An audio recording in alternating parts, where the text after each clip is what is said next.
जय भीम साथियों। मैं प्रकाश आगरी वंचित स्वर यूट्यूब चैनल में आपका स्वागत है।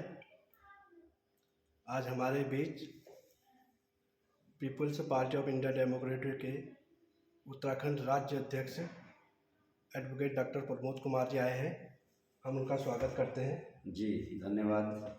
साथियों, जैसे कि कुछ समय से पूरे देश में रामचरितमानस पर एक बहस छिड़ी हुई है, तो एक दो दिन पहले ही आरएसएस के प्रमुख मोहन भागवत जी कह रहे हैं कोई शूद्र वूद्र नहीं होता है, कोई नीच नहीं होता है, ये सब ब्राह्मणों द्वारा बनाई गई जातियाँ हैं, कोई जातियाँ नहीं होती हैं, जातियाँ जो हैं है ही नहीं। तो इसमें जो है इस विषय पर आज हम एडवोकेट प्रमोद कुमार जी से चर्चा करेंगे। जी धन्यवाद। देखिए, बहुत एक सही विषय पर आज आपने ये चर्चा छेड़ी है। हालांकि इसमें पूरे देश में इस समय चर्चा चल रही है। पिछले लगभग 2-3 सप्ताह के आसपास का समय हो गया है। ये चर्चा बिहार से शुरू हुई थी।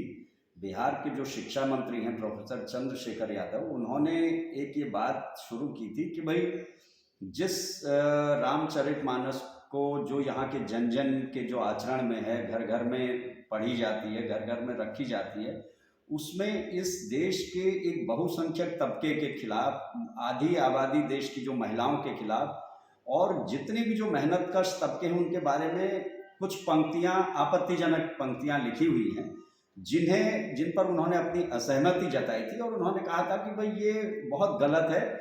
समाज के एक बहुत बड़े तबके को आप जैसे कि ढोल गंवार, शूद्र, पशु, नारी, ये सब ताड़ना के अधिकारी, ये सब ताड़न के अधिकारी, ताड़न का अर्थ दंड एक तरीके का जो माना जाता है और आज तक जो चलन में आया यही कि भाई ये, तो उस पर उन्होंने अपनी आपत्ति जताई थी कि ये बहुत गलत बात है और ये इतनी बड़ी एक आबादी का अपमान है। और हम जिस धर्म में पैदा हुए हैं, जिस धर्म को हम मानते हैं, जिस धर्म को हम में हमारी आस्था बताई जाती है, जिसमें हम गिने जाते हैं, उस धर्म में हमारे बारे में इतना कुछ अशोभनीय लिखा हुआ है, उस पर उन्होंने आपत्ति जताई थी। तो उसके बाद जब ये चर्चा छिड़ी है तो इस पे सीधे सीधे संघर्ष का स्थिति आ गई। कई लोग धर्माचार्य और कई धार्मिक ठेकेदार ये बात को लेके आ गए कि भाई उनका सिर काट के लाने वाले को हम इतने करोड़ रुपए इनाम देंगे। कोई उन्हें धमकी देने लगा। उसके बाद उसमें आपने देखा होगा फिर उत्तर प्रदेश से जो पूर्व कैबिनेट मंत्री स्वामी प्रसाद मौर्य जी भी इस मुद्दे पर उनके समर्थन में आ गए। और तमाम जो देश के छोटे मोटे जो राजनीतिक कार्यकर्ता, सामाजिक कार्यकर्ता और जो एक्टिविस्ट हैं, जो सोशल मीडिया के लोग हैं, जो भी विचारशील लोग हैं, वो फ्रंट फुट पर आकर इस पर बोलने लगे कि भाई ये वास्तव में गलत है, ये नहीं होना चाहिए, बहुत बड़ी आबादी का अपमान है।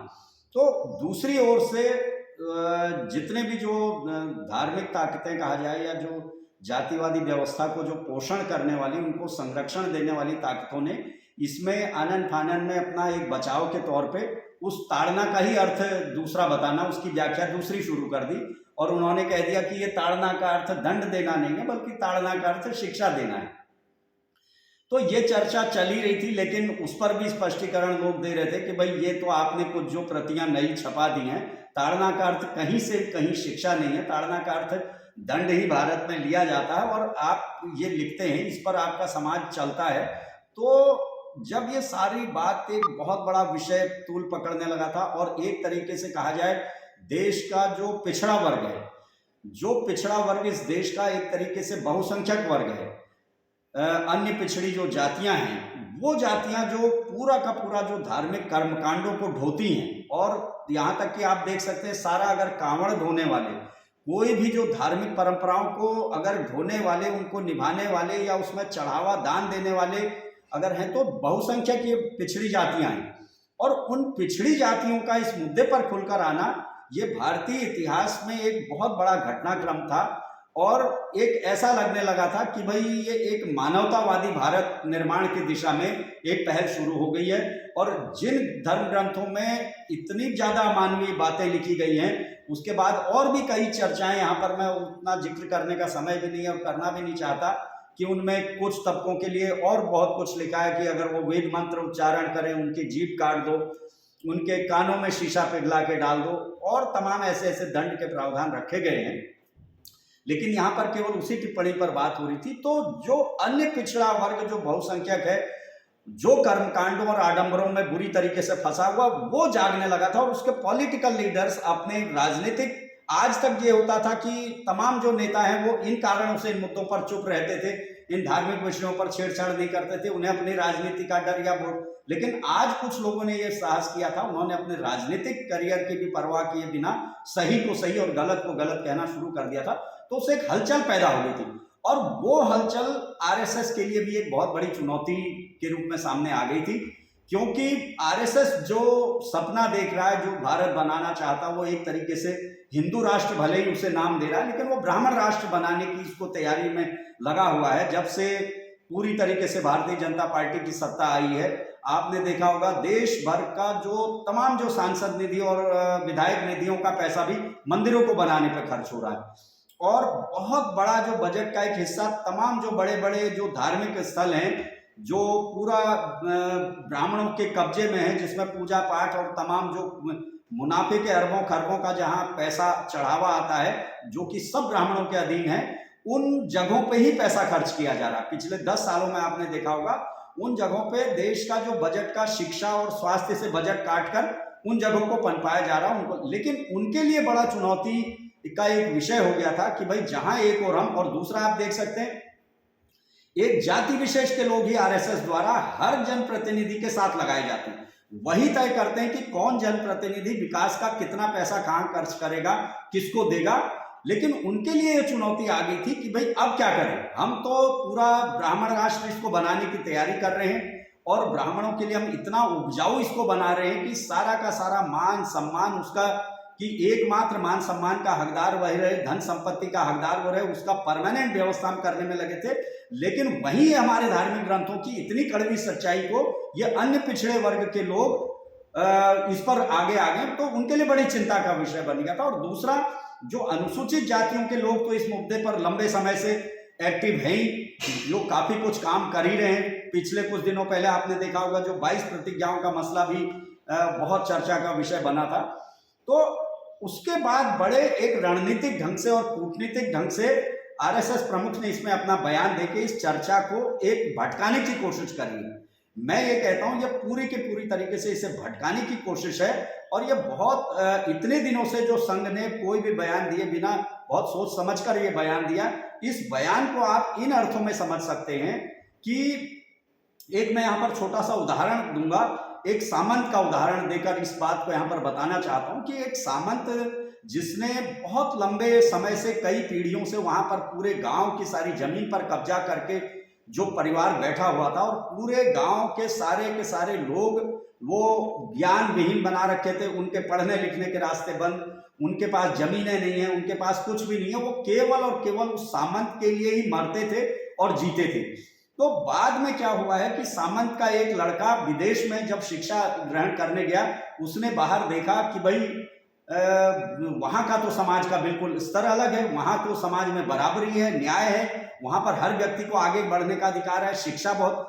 तो वो जब वापस अपने गांव आता है तो उसने ये, उसका मानवीय दृष्टिकोण जाग गया, और उसने अपने पुरखों से हटकर ये कोशिश करी कि वो ब्लॉक जाकर, तहसील जाकर वहां के कई अधिकारियों को वहां पर बुला लाया, और बुला के लाके उसने ये कहा कि भाई हमारे यहाँ ये इतनी बड़ी जो आबादी है, ये आज तक शिक्षा से दूर है, आप स्कूल खोलिए, आप स्कूल खोलिए, इनके विकास के लिए योजनाएं बनाइए। ये तमाम बातों को लेकर वो तहसील और विकास खंड के अधिकारियों को जब ले आता है, उतने में सामंत को पता चलता है कि भाई उसका लड़का ये काम कर रहा है। तो सामंत आनन फानन में वहां पहुंचता है, और भरी पब्लिक के बीच में, पूरा जो प्रशासनिक अमले के बीच में अपने लड़के को वहीं पर पीटना शुरू कर देता है। लड़का सवाल करता चला जाता है कि आखिर आप मार क्यों रहे हैं। सामंत उसका कोई जवाब नहीं देता, और वो उसे घसीटते हुए अंदर एक कमरे में ले जाता है, और कमरे में अंदर ले जाकर बंद कर देता है। और जब कमरे में बंद करता तो अंदर जाकर फिर लड़का सवाल पूछता, पिताजी आखिर आपने मुझे ये मारा क्यों इतना मार दिया, इतनी देर से आप मारते चले जा रहे हो और बता भी नहीं रहे। तब उससे सामंत कहता है कि बेटा, मैंने तो अभी तुझे अंदर लाके जिंदा छोड़ दिया, लेकिन जो तू काम करने जा रहा था इसमें तेरा जिंदा रहने लायक परिस्थितियां भी नहीं बनती। उसने कहा क्यों, ऐसा क्या? तब सामंत ने उसे समझाया कि देखो, हम इतनी सदियों से, इतनी पीढ़ियों से जो हम काबिज हैं, जो ये पूरा जो हम मालिक बने बैठे हैं, जो हम यहाँ ऐशो आराम की जिंदगी गुजार रहे हैं, इन सभी की जमीन पे हम कब्जा करके बैठेंगे और इनकी जमीन पर कब्जा करके इसीलिए हम इन्हें पढ़ने नहीं देते, इसीलिए हम इनको ताकतवर नहीं बनने देते हैं कि ये लोग जब पूरा खपते हैं, मरते हैं, खपते हैं, तब हमारे जीवन में रोशनी बनी रहती है। और इसीलिए हमको इनको पीछे रखना है, इनको अशिक्षित रखना है, इनको संपन्न नहीं होने देना, इनको ज्ञानवान नहीं होने देना। और तुम वो काम करने चले हो कि इन्हें ज्ञानवान बनाने चले हो। अब सोचो, अगर ये ज्ञानवान बन गए, ये शिक्षित बन गए, ये कल क्या करेंगे? ये अपना इतिहास जान जाएंगे और ये इतिहास जानेंगे तो इन्हें पूरा पता चल जाएगा कि भाई जो हम यहाँ पे कब्जा करके बैठे, ये हम इनकी जमीन पर कब्जा करके बैठे और इनके श्रम के शोषण के दम पर हम यहाँ पर अय्याशी कर रहे हैं। तुम विदेश पढ़ने जा रहे हो, हम सारे सुख भोग रहे हैं। तो अगर ये जिस दिन जान गए तो फिर ये तुम्हें छोड़ेंगे भी नहीं। इसलिए मैंने तुम्हें 2-4 ये मार के जिंदा छोड़ दिया ताकि तुम इस चीज को समझो और भविष्य में कभी ऐसी हरकत ना करो। तो एक तरीके से जो आरएसएस प्रमुख की टिप्पणी को मैं इसी रूप में लेता हूं कि उन्होंने ये कहा है कि जो जाति व्यवस्था है वो भगवान ने नहीं बनाई।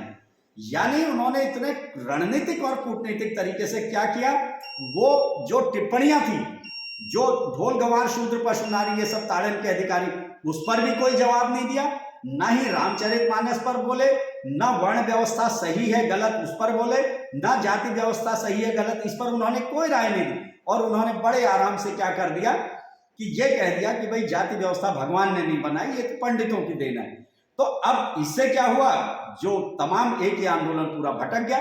बहुत सारे लोग इसको देख के खुश हो गए, कई लोग इसमें आरएसएस प्रमुख की तारीफ करने लगे और कई जो आरएसएस से जुड़े हुए ऐसे लोग हैं, जो इन तबकों के लोग हैं, वो और खुश हो गए कि भाई देखिए हमारा संघ भी बड़ा हमारे संघ के प्रमुख ने बड़ी एक स्पष्ट अच्छी बात कही और उनका भी मानवीय दृष्टिकोण है। और उन्होंने पंडितों को, और कुछ पंडितों के ऐसे संगठन थोड़ा जो विरोध का नाटक कर रहे हैं, तो उन्होंने क्या किया है, पंडितों को एक तरीके से दोषी ठहरा के, लेकिन जो पूरा उनका वजूद पर चुनौती आने लगी थी, उनकी जो अमानवीय व्यवस्था पर चुनौती आने लगी थी, और जो इस देश का जो बहुसंख्यक जागने लगा था और वो अपने मानवीय अधिकार के लिए, अपने वजूद के लिए जो तड़पने लगा था, उसको खोजने लगा था, उससे वो विमुख हो गया। और उन्होंने अपने ही व्यक्ति को थोड़ा सा दंडित करने का नाटक करके, कोई दंडित नहीं किया उन्होंने केवल ये कह दिया ये पंडितों ने अपने स्वार्थ के लिए बनाई। ये कह के थोड़ी देर लोग ये कहेंगे, लेकिन जो ये आंदोलन था ये दूसरी दिशा में भटक जाएगा।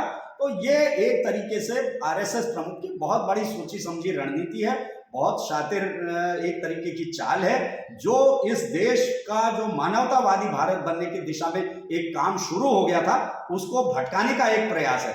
हाँ, ये जरूरी नहीं कि सब लोग इस झांसे में आएंगे, लेकिन फिर भी बहुत कुछ लोग इसका असर तो होता ही है। तब से आप देख रहे हैं पूरे सोशल मीडिया में, देश के मीडिया में वही चर्चा का विषय बना हुआ है। और तमाम जो इस समय देश की सारी अर्थव्यवस्था डूब रही है, वो मुद्दा समाप्त हो गया। दूसरा, जो इन धर्म ग्रंथों पे जो ऐसी अमानवीय बातें लिखी हुई है, और खासकर मैं इसमें एक और बात जोड़ना चाहता हूं, अक्सर मैं टीवी में डिबेट सुन रहा हूं, लोग उनसे क्या चर्चा कर रहे हैं, स्वामी प्रसाद मौर्य जी से या अन्य इस मुद्दे पे उनसे कह रहे हैं कि भाई आप कुरान पे या बाइबल पे बोल के दिखाइए। तो मतलब भटकाने का एक सवाल है, भाई वो कुरान और बाइबल पे क्यों बोलेंगे? जब मैं अगर मेरे लिए कोई धर्म ग्रंथ में, कुरान और बाइबल में मेरे लिए तो कुछ नहीं लिखा हुआ है, तो मैं उस पर क्यों बोलूंगा? मैं उस पर बोलूंगा जहां मुझे गाली दी हुई है, जहां मुझे अपमानित किया हुआ है। कुरान और बाइबल ने तो मुझे अपमानित नहीं कर रखा है जो मैं कुरान और बाइबल पे बोलूं। मुझे जहां अपमानित किया गया है, जहां मेरे लिए लिखा गया, मेरे कान में शीशा पिघला के डाल दो, मुझे ताड़न करो, मुझे ताड़ना दो, मुझे दंडित करो, मैं वही तो बोलूंगा।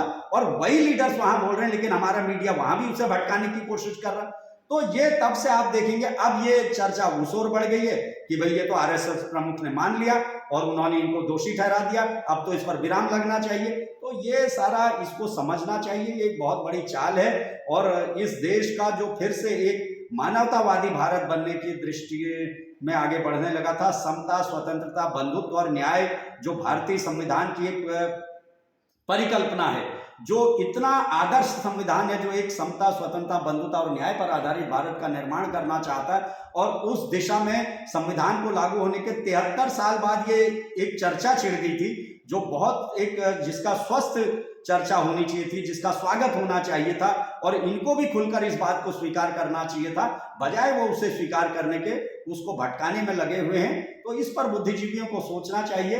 लेकिन कुल मिला के जो आरएसएस प्रमुख का जो ये बयान है, ये इस मुद्दे को भटकाने के अलावा कुछ नहीं है, और एक तरीके के अपने जो दोषियों को थोड़ा सा दंडित करने का या उनको अपराधी ठहराने का नाटक करके उनको बचाने का प्रयास है। वो उस व्यवस्था को, उस कुव्यवस्था को, उस जातिवादी व्यवस्था को, उस वर्णवादी व्यवस्था को बचाने के लिए उन्होंने एक एक क्षणिक नाटक किया है, जिससे सावधान रहना चाहिए।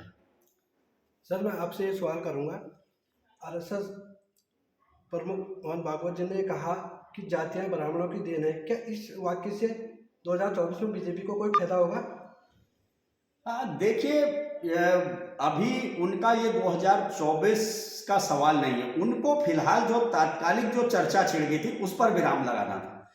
अभी 24 तक के लिए उनके पास बहुत समय है। 24 तक तो अभी आप देखेंगे वो बहुत मुद्दे तैयार करेंगे। आरएसएस जो मुख्यालय है वहां पर एक से एक लोग बैठे हुए हैं जो दिन रात यही दिमाग लगाए रखते हैं कि कैसे इस देश के बहुसंख्यक आबादी के सारे संसाधनों को छीना जाए, कैसे उनको शिक्षा से विहीन रखा जाए, कैसे उनको संपत्ति से विहीन रखा जाए। उनके पास बहुत सारे लोग हैं दिमाग लगाने वाले।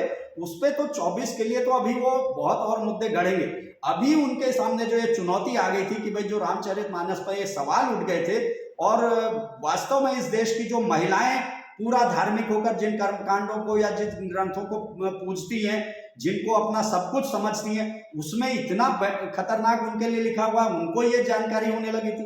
तो एक तरीके से भारत ऐसा सिमटने लगा था कि 90% भारत, और अगर उसे कहा जाए 90, 95, 97% भारत जागने लगा था, और वो जाग जाता कि भाई इन धर्म ग्रंथों में, उन्होंने उस चर्चा को विराम देना था, और उन्होंने उस चर्चा को विराम दिया है। उनका ये 24 का रणनीति से रिलेटेड मुद्दा नहीं है। उन्होंने जो अभी जो उनकी वर्ण व्यवस्था पे, उनके धर्म ग्रंथों पे जो इतनी अमानवीय बातें जो लिखी हैं, और उसका ऑपरेशन होने लगा था, वो खुलकर सामने आने लगी थी, चर्चा का विषय बनने लगी, उसको भटकाना था।